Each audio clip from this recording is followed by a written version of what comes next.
안녕하세요, 제이트플라워입니다. 시험 결과 발표가 났는데 합격하신 분들은 진심으로 축하드리고요. 그렇지 못하신 분들은 다시 힘을 내서 다음 시험을 준비하시면 좋을 것 같아요. 저희도 다음 2020년 화해장식 기능사를 대비해서 개강할 예정이거든요. 유튜브 커뮤니티 글이나 인스타, 네이버 블로그에서 자세한 내용을 확인할 수 있으니까 그 부분을 참고해서 해주시면 될 것 같고요. 오늘 보여드릴 작품은 L자형 꽃꽂이에요.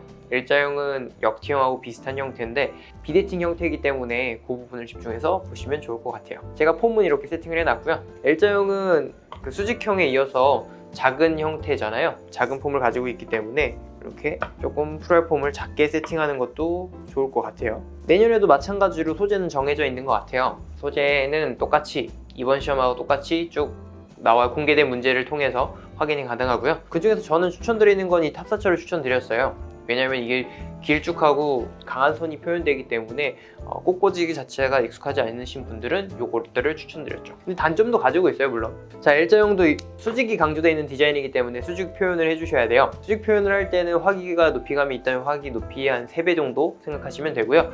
화기가 높지 않다 그러면은 높이랑 폭이랑 더한 다음에 1.5배에서 2배 정도 생각하시면 됩니다.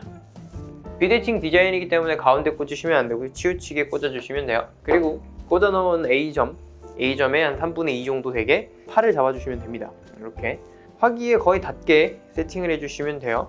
그리고 하나, 둘, 셋 정도 해서 앞쪽으로 튀어나온 부분을 만들어 주시면 돼요. 하나, 둘, 셋, 넷 정도. 굉장히 짧게 반대쪽 팔도 만들어 주시면 돼요. 이렇게 옆에서 보면 이런 모습이고요. 이런 모습은 일방향에서 많이 보여지는 형태죠. 뒷모습. 수직과 수평을 같이 강조시키려다 보니까 만나는 부분이 있잖아요. 수직과 수평이 만나는 부분. 그 부분은 되게 중요해요. 왜냐면 구분이 되니까. 그래서 그 구분점에 꽃을 하나를 꽂아주시면 돼요. 똑같이 꽂아주시는 게 좋기 때문에 45도 각도라고 생각을 해주시면 됩니다. 여기. 그리고 프로얄 폼은 가운데. 수직으로 꽂힌 부분하고 수평으로 꽂혀 있는 부분의 가운데쯤에 꽂는다고 생각해 주시면 돼요. 이렇게 해서 아주 기본적인 점들을 찍어 놨어요. 이 점들을 이어주는 작업들을 해야 되겠죠? 여기서부터 이어지는 점들을 만들었어요. 꽃꽂이 하실 때는 폼을 먼저 보고 그 다음에 위쪽을 보시는 거예요. 폼을 안 보고 위쪽만 보면서 디자인하다 보면은 폼 자리가 없어서 나중에는 제대로 꽂아놨던 것들도 피해를 받기 때문에 폼을 보면서 꽃꽂이를 이어가 주세요. 그리고 높이가 강조되는 디자인들은 옆에서 봤을 때 5도 정도 기울여서 뒤쪽으로 쳐져서 디자인이 가능해요. 그것도 참고해 주세요. 여기까지 작업을 하고 난 다음에는 바닥판을 작업해 주시는 게 좋습니다. 탑사철 자체가 줄기의 두께감이 어느 정도 가지고 있어요. 이 두께가. 그래서 프로얄 폼을 보지 않고 꽂다 보면 폼의 자리가 부족해서 형태가 망가지는 경우가 있거든요. 그래서 꼭 폼을 보면서 작업해 주세요. 전체적인 판을 만들었고요. 이렇게 판을 만든 다음에 다음 작업으로 넘어가시면 돼요. 옆에서 보시면서 작업하는 걸 따라가 주시면 좋을 것 같아요. 장미를 이렇게 5송이를 꽂았는데 수직으로 하나를 꽂았고요. 그리고 수평으로 꽂았고 양쪽 팔에 대한 걸 꽂았고요. 그리고 꺾이는 부분에 대한 표현을 하나 했어요. 그리고는 요 장미를 꽂았는데 이 장미 같은 경우는 수직이 강조돼야 되기 때문에 수직을 강조시키는 역할로 하나를 꽂은 거예요. 수직이 강조되는 애를 썼고 수직 강조되는 거, 꺾이는 부분, 그 다음에 수평 부분에 대해서 장미를 썼다는 거 알고 계시면 됩니다. 그 다음에는 포컬 포인트를 꽂아주시면 돼요. 포컬 포인트는 이 작품의 포인트, 약간 가장 처음으로 만나게 되는 꽃이 될 거예요. 딱 처음으로 봤을 때 얘가 잘 보여야지 이 작품이 안정적으로 보이겠죠. 이런 식으로 포컬을 잘 보이게 꽂아주고요. 포컬을 먼저 꽂고 나머지 작업을 하셔도 됩니다. 옆에서도 보시면 이런 느낌이죠. 가장 바깥쪽에는 탑사철이 있고 그 안쪽으로는 장미가 있죠. 바깥쪽에서부터 안쪽으로 점점점 차 들어갈 거예요. 그런 순서로 해야지 작품이 더 명확해지면서 안이 채워질 거예요. 안에서부터 바깥쪽으로 진행하는 방법으로 꽃을 꽂게 되면 안에는 꽉 차 있는데 바깥쪽에는 꽃들이 없어서 부족한 걸 느낄 수 있을 거예요. 그래서 이렇게 작업을 해주시는 게 좋다는 거. 그 다음에 이제 또 장미를 계속 쓸 건데 옆모습을 만들어낼 겁니다. 여기서 출발해서 여기를 지나서 여기까지 닿을 수 있는 옆모습, 이런 느낌으로 꽃을 꽂았어요. 이렇게 가운데 부분 작업했고요. 지금 제가 꽃 2송이를 꽂았는데 이쪽에다가 꽂고 이쪽에도 꽂았어요. 옆에서 한번 볼까요? 옆에서 보면 가장 바깥쪽에 탑사철 층이 있고 그 안쪽으로는 장미층이 있고 그 안쪽으로 또 한번 장미층이 있죠. 이렇게 안에서 바깥에서부터 안쪽으로 점점점 진행된다고 생각을 해주시면 됩니다. 그리고 나면 작은 꽃들을 사용하시면 돼요. 작은 꽃들 국화죠. 이런 스프레이용으로 되어 있는 것들은 여러 가지 역할로 쓸 수 있어요.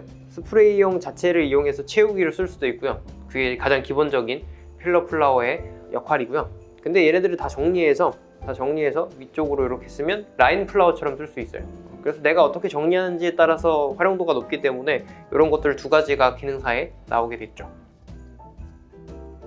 장미하고 장미 사이에다가 소국을 넣고 있어요. 소국을 뭉텅이로 넣기보다는 약간 분리해서 넣었을 때 조금 더 섬세한 터치가 되니까 그것도 참고해 주시면 좋을 것 같아요. 자, 이렇게 소국을 다 썼는데 지금 제가 소국을 어디에다 썼냐면 옆에서 보면 첫 번째 층 탑사철층 말고 장미층을 보시면 장미하고 장미 사이에서 들어간 거죠. 탑사철은 탑사철로 형태가 다 강조되어 있기 때문에 장미층부터 이런 빈칸들을 채워주시면 돼요. 그리고 여기 아래도 장미하고 장미 사이에 소국을 넣어서 어떤 선처럼 이어질 수 있게 만들었고요. 그러고 나면 이제는 옆모습을 봐야 되겠죠. 옆모습을 보면서 옆모습을 잘 이어질 수 있게 작업해 주시면 됩니다. 자, 이렇게 소국을 장미하고 장미 사이에 넣었죠. 지금 사실은 이 재료가 시험에서 나오는 모든 재료가 아니에요. 꽃을 처음 하시는 분들은 꽃들을 다 사서 시험에 나오는 재료들을 다 사서 바로 연습하기보다는 좀 적게 사서 연습하는 게 더 좋습니다. 처음에는 탑사철을 가지고만 작업을 하세요. 그냥 테두리만, 속을 채울 필요 없고요. 그냥 테두리만 잡는 연습을 쭉 하고, 그리고 난 다음에 내가 어느 정도 테두리 잡는 거에 익숙해졌다. 그럼 테두리 작업을 하고 그다음에 장미를 사서 장미를 테두리 앞쪽으로 뿌려서 형태를 강조하는 작업을 해주세요. 그리고 난 다음엔 작은 꽃들을 사용해서 장미하고 장미 사이에다가 꽃들을 배열하는 것들을 연습해 주시면 좋을 것 같아요. 이런 식으로 반복적으로 해야지 우리가 6종류 되는 꽃을 가지고 꽃꽂이를 해요. 그러다 보면 6종류를 굉장히 섞어서 쓰게 돼요. 섞어서 쓰게 되면 불필요한 시간들이 들어가고, 그리고 체계가 안 잡힐 수 있어요. 그래서 조금은 단순한 구조를, 단순한 조합을 가지고 꽃꽂이 연습을 하다가, 그리고 난 다음에 시험이 가까워지면 그때서는 이제 본 재료를 가지고, 완벽한 재료를 가지고 디자인하는 게 좋습니다. 이제는 또 나머지 작업을 해볼 건데, 지금은 어느 정도 테두리 라인이 됐기 때문에 이제는 그린 소재를 가지고 작업을 해주시는 게 좋습니다. 탑사철을 넣고 있어요. 탑사철을 넣는데 지금 보여드리고 있는 이 L자형 같은 경우는 중심이 강조되어 있어야 돼요. 뾰족하기 때문에 뾰족한 부분이 쭉 보여지고, 그리고 난 다음에 수평 부분이 강조되면 되거든요. 그래서 약간 날카로운 듯한 느낌이기 때문에 가운데를 먼저 해주시는 게 좋습니다. 사실은 L자형이 아니더라도 중심을 먼저 잡고 하는 건 좋은 거예요. 왜냐면 중심축이 잡히기 때문에 좀 안정감이 있죠. 내가 작업할 때도 딱 봤을 때 흔들림이 없고 그냥 견고하다는 느낌이 들어요. 그래서 중심축을 먼저 잡고 다음 작업을 해주시는 게 좋아요. 이제 가운데 부분이 얼추 탑사철에 들어가고 나면 양쪽으로 뻗어나갈 거예요. 가운데서부터 이런 부분들로 뻗어나가서 외곽으로 빠져서 채우는 작업을 할 겁니다.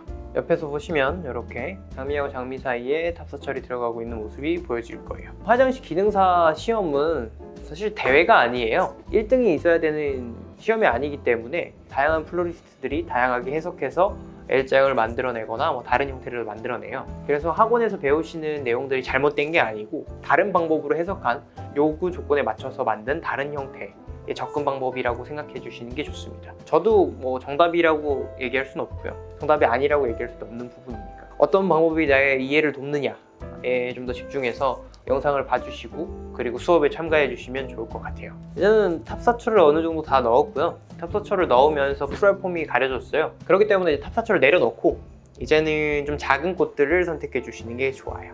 저는 작은 꽃이 이 소국밖에 없어서 얘를 가지고 채워넣기를 하지만 이때 우리는 사실 두 가지의 작은 꽃과 두 가지의 큰 꽃을 가져가서 디자인하게 되거든요. 소국을 먼저 써서 형태를 갖췄다면 다른 꽃을 선택하실 수도 있습니다. 이렇게 하면은 L자형 꽃꽂이가 얼추 완성이 됐죠.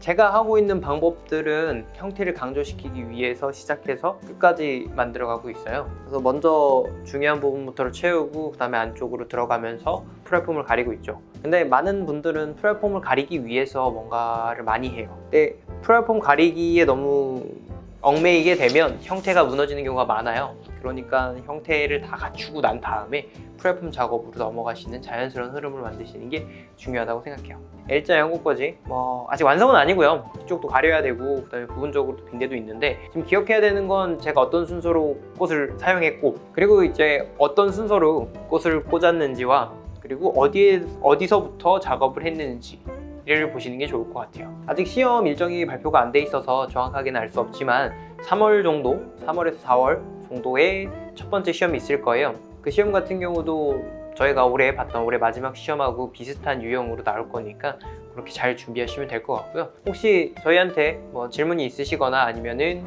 나한테 필요한 영상이 있다 그럼 댓글로 남겨주시면 저희가 바로바로 댓글은 못하지만 그래도 댓글 남겨드릴 거고 저희가 추가적으로 영상을 제작해서 올릴 거니까 많은 댓글 남겨주시고 혹시 좋아요와 구독을 안 누르셨다면 좋아요와 구독도 눌러주세요.